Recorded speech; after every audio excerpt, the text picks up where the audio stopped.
이 아침 우리에게 주시는 하나님의 말씀 에스라서 1장입니다. 에스라 제1장. 바사왕 고레스 원년에 여호와께서 예레미야의 입을 통하여 하신 말씀을 이루게 하시려고 바사왕 고레스의 마음을 감동시키시매 그가 온 나라에 공포도 하고 조서도 내려 이르되, 바사왕 고레스는 말하노니 하늘의 하나님 여호와께서 세상 모든 나라를 내게 주셨고 나에게 명령하사 유다 예루살렘의 성전을 건축하라 하셨나니 이스라엘의 하나님은 참 신이시라. 너희 중에 그의 백성된 자는 다 유다 예루살렘으로 올라가서 이스라엘의 하나님 여호와의 성전을 건축하라. 그는 예루살렘에 계신 하나님이시라. 그 남아있는 백성이 어느 곳에 머물러 살든지 그곳 사람들이 마땅히 은과 금과 그 밖의 물건과 짐승으로 도와주고 그 외에도 예루살렘에 세울 하나님의 성전을 위하여 예물을 기쁘게 드릴지니라. 이에 유다와 베냐민 족장들과 제사장들과 레위 사람들과 그 마음이 하나님께 감동을 받고 올라가서 예루살렘에 여호와의 성전을 건축하고자 하는 자가 다 일어나니 그 사면 사람들이 은그릇과 금과 물품들과 짐승과 보물로 돕고 그 외에도 예물을 기쁘게 드렸더라. 고레스 왕이 또 여호와의 성전 그릇을 꺼내니 옛적에 느부갓네살이 예루살렘에서 옮겨다가 자기 신들의 신당에 두었던 것이라. 바사왕 고레스가 창고지기 미드르다색에 명령하여 그 그릇들을 꺼내어 세워서 유다 총독 세스바살에게 넘겨주니 그 수는 금 접시가 30개요 은 접시가 1000개요 칼이 29개요 금 대접이 30개요 그보다 못한 은 대접이 410개요 그 밖에 그릇이 1000개이니 금은 그릇이 모두 5400개라. 사로잡힌 자를 바벨론에서 예루살렘으로 데리고 갈 때에 세스바살이 그 그릇들을 다 가지고 갔더라. 아멘. 이제 오늘부터 에스라서를 시작을 합니다. 역대상, 역대하를 이어서 이제 에스라서도 같은 맥락에서 역사를 보고 있는 그런 관점으로 기록이 되어 있다. 이제 지난 금요일 날 말씀을 드렸습니다. 하나님께서 이 에스라서를 통해서 우리에게 주시려고 하는 메시지는 과연 무엇일까?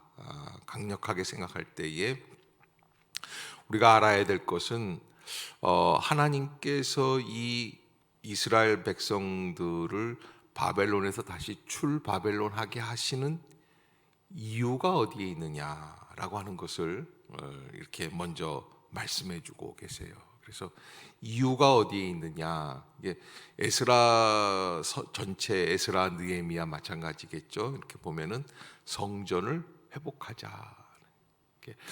출애굽에서도 마찬가지입니다. 출애굽, 민수기, 신명기 이렇게 보면은 이스라엘 백성이 그 어려움을 겪으면서 애굽에서 탈출을 해서 광야에서 제일 먼저 한 게 뭐냐? 하나님을 만나는 거예요. 하나님을 만나는 거예요. 그리고 성막을 짓는 거예요. 그래서 우리가 생각할 때에 이 우리의 인생의 목적이 어디에 있는가 하는 것을 우선순위를 두는 일에 있어서 우리가 성경적인 관점을 바라보는 것들이 굉장히 중요하다. 그래서 에스라서는 이스라엘 백성들이 다시 돌아오게 되는 것, 가장 중요한 것이 오늘 본문 2절에도 나와 있어요. 그래서 바사왕 고레스는 말하노니 하늘의 하나님 여호와께서 세상 모든 나라를 내게 주셨고 나에게 명령하사 유다 예루살렘에 성전을 건축하라 하셨나니, 성전을 건축하게 하는 거예요. 하나님의 뜻이죠. 근데 왜 이런 성전을 건축한다라고 하는 일이 왜 이루어지게 되느냐라고 하는 건데, 그것은 바로 하나님께서 이 일을 하나님이 역사해 주신다라고 하는 건데, 1절에 보면 바사왕 고레스 원년에 여호와께서 예레미야의 입을 통하여 하신 말씀을 이루게 하시려고 예레미야 25장 11절, 29장 10절에 예레미야 선지자가 말씀을 이미 했었어요.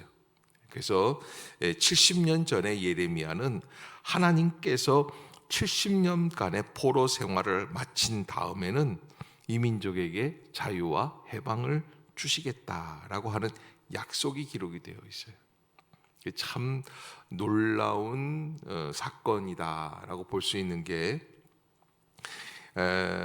역대기 기자도 말씀을 하고 있지만은 다 망했습니다. 망했지만 망한 것이 아닙니다. 끝났지만 끝난 것이 아닙니다. 이게 하나님의 방법입니다. 그래서 이사야 선지자가 오래전에 이미 이야기한 것처럼 나무가 잘려서 그루터기만 남지만 그 그루터기 위에서 새로운 새싹이 나와서 그래서 새로운 나라를 재건하게 된다. 그게 하나님의 나라예요. 그게 반드시 돌아오게 될 것이다. 그 기간을 70년으로. 그래서 대부분 606년 그리고 536년 이렇게 하는데 연대기를 그래서 약 70년간의 과정 속에서 이스라엘 백성이 다시 출바벨론 하게 된다. 자, 여러분 우리가 인생을 살다가 복을 받을 때가 있지 않습니까? 물질의 복이라든지 육신의 복이라든지 또 건강의 복도 마찬가지입니다. 뭐 중병에 걸렸다가 암에 걸렸다가 다시 나았다. 그런데 나았다고 할 때에 왜 나았느냐라는 게 중요해요. 어떻게 나았느냐? 하나님이 치유해 주셔서 나았다. 어쩌면 이렇게 얘기할 수 있어요. 어떻게 하다 보니까 우연히 나았지. 세상 사람들이 하는 이야기가 어디에 있습니까? 재수가 좋았다. 이렇게 이야기를 합니다. 그런데 우리 믿음의 관점, 말씀의 관점은 무엇입니까? 오늘 본문에서 이 1절에 예레미야의 입을 통하여 하신 말씀을 어떻게 하시려고? 이루게 하시려고. 그러니까 여러분 우리가 하나님 앞에서 가장 중요한 발견이 있어야 되는 게 말씀을 성취하시기 위하여 역사하시는 하나님의 섭리. 아멘. 여러분 꼭 잊지 마시기를 바랍니다. 하나님께서는 항상 그 말씀을 성취하시기 위해서, 말씀을 이루기 위해서 그렇게 고군분투하시며 역사하고 계신다. 말씀을 이루게 하시려고. 그래서 바사왕 고레스의 마음을 감동시키셨다. 하나님의 뜻을 이루기 위해서. 그래서 그 출바벨론한 백성들이 나아가서 하나님의 뜻을 이루기 위한 것이 무엇이냐? 바로 예루살렘 성전 건축이었다. 포로로 잡혀갈 때도 3번에 걸쳐서 1차, 2차, 3차 포로로 잡혀가는 역사가 있었습니다. 그런데 또 포로로에서 다시 귀환할 때도 1차, 2차, 3차에 걸쳐서 3번에 걸쳐서 돌아오게 되는 거예요. 그래서 추정할 때에 약 200만 명이 바벨론에 유대인들이 남아 있었을 것이다 라고 추정을 하고 돌아오는 사람들은 다 합해야 3차까지 다 해야 5%가 안 되는 거예요. 약 10만 명 채 안 되는 그런 인원이 돌아오게 되는데 결국에는 어떤 사람들이 돌아오느냐? 강력한 믿음을 갖고 있는 사람들. 어떤 믿음입니까? 하나님이 우리를 인도해 주시고 섭리해 주시고 또 믿음의 사명이 있어요. 예루살렘을 회복하는 일이 주의 뜻인 줄로 믿습니다. 더 나아가서 포기한 사람들이에요. 그 사람들은 무엇을 포기합니까? 바벨론에서 쌓아왔던 재산을 포기하는 거예요. 그래서 창세기 12장에서 하나님께서 아브라함을 선택해 주시며 내 본토 친척 아비 집을 떠나 내가 내게로 지시할 땅으로 가라고 말씀해 주실 때 아브라함은 하나님의 말씀을 붙잡고 그리고 모든 것을 내려놓고 그렇죠? 이 하란 땅에서 갈대아 우르에서 모든 걸 내려놓고 그리고 가야지 되는 거예요. 마찬가지예요. 이스라엘 백성들이 다시 돌아올 때에 바벨론에 있었던 모든 것들을 내려놓고 그래서 모든 것을 내려놓고 돌아올 수 있었던 백성들이 5% 대단하다. 여러분 그 바닷물이 짜지 않습니까? 바닷물을 한번 잘못 마시면 아주 참 낭패를 겪게 되고 뭐 구토가 막 나올 정도로 이렇게 소금기가 있는데 그래서 이게 바닷물을 이렇게 보면은 소금이 많은 것 같은데 사실은 약 한 2%에서 3%밖에 안 된다. 제가 알고 있기로는 2.5%, 2.3% 정도. 그 정도 되면 바닷물이 어떻게 됩니까? 썩지 않는다는 거예요. 그러니까 여러분, 우리가 이 세상을 살아갈 때에도 몇 프로만 진실되게 믿으면, 한 2 내지 3% 정도만 진실되게 믿으면, 그래서 여러분, 그러면은 뭐 전도 안 해도 되겠다 싶지만 정말 참된 그리스도인이 되느냐, 그게 이제 이 사람들이 다시 가가지고 어떻게 합니까? 참된 이스라엘을 다시 시작하게 되는 것이죠. 자, 놀라운 거는 이제 고레스라는 사람이 하나님의 말씀에 합당하게 행동을 했다. 그래서 이 벨사살 왕 때에 이 바벨론이 멸망하면서 다니엘 선지자가 고레스 왕과 만나고 고레스 왕에게 이사야서와 아까 읽어드렸던 예레미야서를 읽어드렸을 것이다. 그리고 고레스 왕은 그 마음에 감동을 받게 되고, 그리고 그 일을 감당하기 위해서 출바벨론 하게끔 이스라엘 백성들을 인도하게 되었다. 그런데 이제 사실은 역사적으로 보면은 이스라엘 백성만 돌려보낸 게 아니에요. 그러니까 여러분, 바벨론 느부갓네살 왕의 정책은 어떤 정책이었냐면 각 나라에서 엘리트들을 다 포로로 잡아오는 거예요. 그래서 모든 사람들을 다 잡아왔어요. 그래서 바벨론에 다 잡아놨어요. 그러니까 이 엘리트들이 있으니까 바벨론이 갑자기 바뀌기 시작을 하는 거예요. 그래서 번성하게 되죠. 그런데 그렇게 엘리트들이 다 잡혀와서 약 100년 가까이 흐르니까 바벨론이 정복했던 나라들은 다 어떻게 됩니까? 다 멸망하는 거예요. 없어요, 나라가. 그럼 가만 보세요. 이게 맹주국이, 이제 거대한 대제국이 세계를 통치하는 방법이 어떤 방법이 좋을까? 어떤 방법이 좋을까? 그러는데 어떤 방법이 좋을까? 이 사람들을 다 데려다 놓고 여기서 그냥 복잡복잡하게 사는 게 좋을까? 아니면 각자 자기 고향에다 놔뒀다가 거기에서 생산 활동을 많이 해가지고, 그래서 세금을 걷어가지고, 그래서 바벨론에 바치게 하는 게 좋을까? 이제 이 고레스는 후자를 선택을 해요.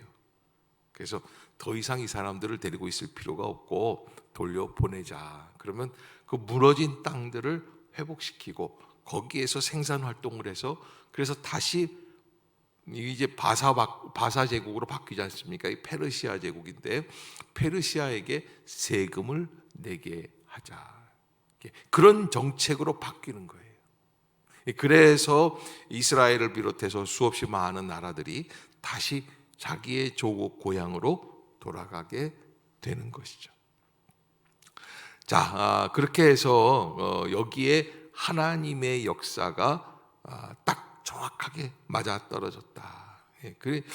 그것이 바로 섭리라고 하는 것을 우리가 알게 되고, 어떤 사람들은 이런 것을 보고 우연의 일치다, 또 아까도 말씀드린 것처럼 아주 재수가 좋았다, 뭐 이렇게 얘기할 수 있는데, 그게 아니라 이 모든 것들이 하나님의 섭리예요. 근데 여러분, 이 고레스 왕이 이 바사 제국의 왕이 되는 것은 전적으로 진짜 우연의 일치라고 할 수 없고 기가 막힌 섭리다라는 것을 알 수가 있습니다. 고레스 왕이 사실은 죽을 수밖에 없었던 생명이었는데, 그런데 이렇게 정말 이상하게 우연의 일치 속에서 왕이 되는 거예요.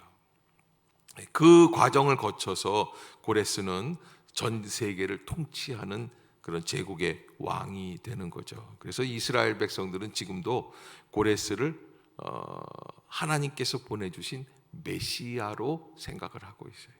그렇게 해서 자기들을 해방시켜 주었다, 이렇게 생각을 합니다. 고레스가 이스라엘 백성들을 돌려보내는 일에 있어서 사실은 이런 일들이 있었습니다. 4절에 보면은 그 남아있는 백성이 어느 곳에 머물러 살든지 그곳 사람들이 마땅히 은과 금과 그 밖의 물건과 짐승으로 도와주고, 그 외에도 예루살렘에 세울 하나님의 성전을 위하여 예물을 기쁘게 드릴지니라. 그러니까 몸만 가라고 하는 것은 진짜 가는 게 아니에요. 그래서 그것과 더불어서 진정한 해방, 진정한 회복은 물질까지도 다 주어서 그렇게 해서 돌아가게 하였다. 그래서 5절에 어떤 일들이 벌어지느냐, 이에 유다와 베냐민 족장들과 제사장들과 레위 사람들과 그 마음이 하나님께 감동을 받고 올라가서 예루살렘의 여호와의 성전을 건축하고자 하는 자가 다 일어나니 그 사면 사람들이 은그릇과 금과 물품들과 짐승과 보물로 돕고 그 외에도 예물로 기쁘게 드렸더라. 이렇게. 그래서 여러분, 여기 이 본문 사이에서 한 가지 알아야 될 것이, 아무리 고레스 왕이 선물도 주고 물질도 다 주고 그동안 수고했던 것들을 다 값을 쳐서 주어라고 했지만, 그러나 뭐 어떤 사람들이 있어야 되냐면 정작 감동을 받고 일어나는 사람들이 있어요. 그래서 주의 일을 할 때에, 야, 이거 내가 하다 보면 이거 돈이 이렇게 드는데, 이런 일에 고민할 게 아니라 어떻게 하는 겁니까? 하나님께서 인도해 주시고 갚아주시고 역사해 주실 줄로 믿습니다. 그리고 시작을 했더니 어떤 일들이 벌어져요? 함께 채워지는 역사가 이루어지는 거예요. 그래서 그냥 단순한 물질만 준 것이 아니라 고레스 왕은 7절에 고레스 왕이 또 여호와의 성전 그 그릇들을 꺼내니, 여호와의 성전의 그릇들을 꺼냈다. 느부갓네살이 다 가지고 왔던 것들, 이 70년 뒤에 이 고레스 왕이 다시 다 꺼내가지고 그걸 예루살렘에서 옮겨다가 자기 신당들에 두었던 것인데, 창고직인 미드르다세에게 명령하여 그 그릇들을 꺼내서 세워서 유다 총독 세스바살에게 넘겨주게 되었다. 그게 이제, 그러면서 이제 9절부터 11절까지 그 숫자들, 금, 은 그릇들이 몇 개나 되는가. 성전을 재건하고 성전에서 주님을 위하여 제사를 드리고 모든 일을 감당하는데 필요한 그릇들 숫자들, 다 그렇게 해서 11절에 보면 금그릇, 은그릇이 모두 5,400개라. 사로잡힌 자를 바벨론에서 예루살렘으로 데리고 갈 때 세스바살이 그 그릇들을 다 가지고 갔더라. 기록이 되어 있습니다. 오늘 본문을 통해서 하나님께서 역사해 주실 때에 이 모세와 같이 지도자를 세워서 애굽에서 바로 왕과 싸워가면서 나올 때도 있지만, 이 고레스라고 하는 페르시아 제국의 왕을 세워서 그 마음을 감동시키셔서 이스라엘 백성을 다시 탈출 바벨론 하게끔 해 주시는 역사도 있다. 그런데 우리가 역사를 바라볼 때 이 역사가 누구 때문인가, 무엇 때문인가, 이게 중요하다고 말씀을 드렸어요. 내게 은혜를 주시고 축복을 주시고 또 살 길을 열어주시는 이유가 무엇 때문인가, 누구 때문인가, 나는 무엇을 위하여 물질의 복을 받기를 원하고 있는가, 뭐 이런 것들을 꼭 잊지 말아야 할 것이죠. 그렇게 마음을 생각하면서 하나님 앞에서 그 일을 감당해 나가는 것, 그게 필요한 것이죠. 오늘 본문에서 역사를 섭리하시는 그 하나님, 그리고 이제 내일은 거기에 이제 돌아온 사람들의 숫자들, 또 명단들이 쭉 기록이 되어 있습니다. 오늘 본문을 통해서 하나님 우리를 어떻게 인도해 주고 계시는가, 역사 속에서 우연의 일치 같지만 하나님의 말씀을 성취하기 위하여 역사해 주시는 하나님을 바라보며 오늘도 하나님의 약속이 분명히 우리의 역사 속에서 이루어질 줄로 믿습니다. 그 은혜를 바라보는 모든 성도들이 될 수 있기를 주의 이름으로 축복합니다. 기도하겠습니다. 사랑의 하나님 아버지, 은혜를 감사합니다. 이 아침도 저희들의 삶을 주관하여 주시고 인도해 주시는 줄로 믿습니다. 성령의 기름을 부어 주옵소서. 은혜의 통로가 열리게 하여 주옵소서. 합당한 길이 열리게 하여 주시고 깨어있게 하여 주시며 온전하게 하여 주옵소서. 하나님, 우리는 연약하여서 나약하여서 주의 뜻을 감당하기 어려울 때가 있습니다. 주님, 우리에게 새로운 기회를 열어주시고 감당할 수 있는 마음을 주시고 성령의 감동 속에서 주의 일을 감당해 나가는 복된 날들이 되게 하여 주옵소서. 주님이 영광을 받아 주실 줄로 믿습니다. 예수님의 이름으로 간절히 기도드리옵나이다. 아멘.